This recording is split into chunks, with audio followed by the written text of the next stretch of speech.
Good morning, friends. It's Saturday. Welcome to a Mike Talk. Tomorrow we're going to be in the house of the Lord preaching the word of the Lord with the people of the Lord. I hope if you're close, you'll come to our church at 401 East Jefferson Street in downtown Bloomington at 9 and 10:15.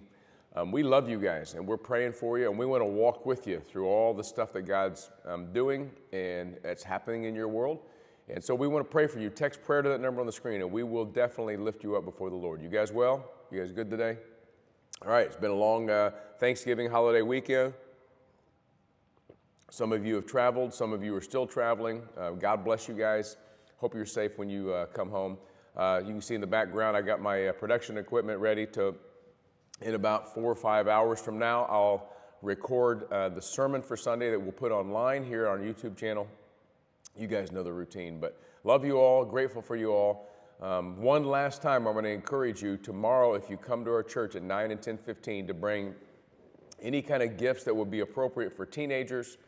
Any kind of gifts would be fine, but all those toiletry items that we've talked about, we're going to partner with WIT next Saturday to distribute to hundreds of families, thousands of people, to make their Christmas holidays that much better. God bless you guys, and thank you guys for your generosity already. We are going to be in Lamentations 4. Next week, we'll start some more Christmas kind of themed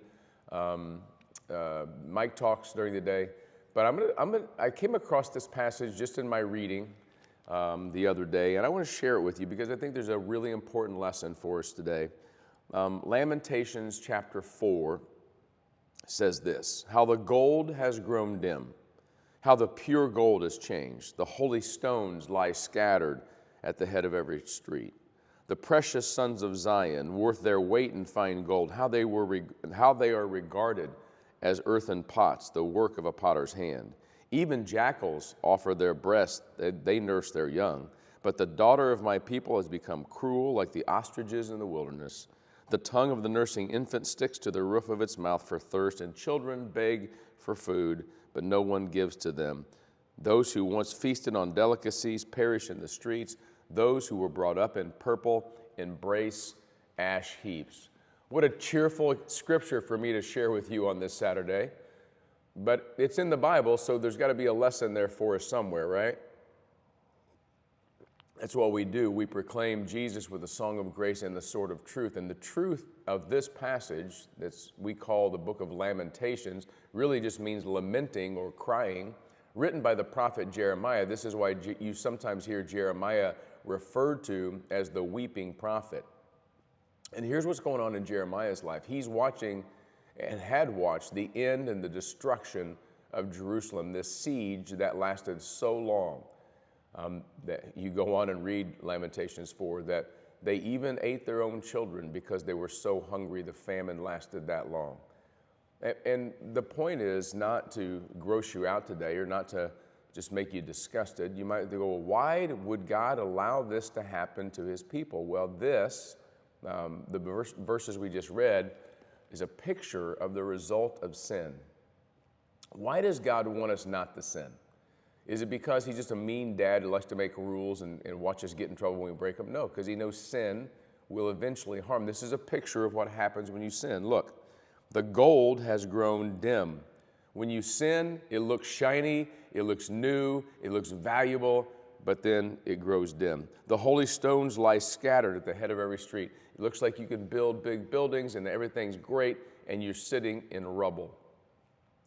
You're dressed in fine clothes, brought up in purple, which is the symbol of richness back in the day, and you embrace ash heaps.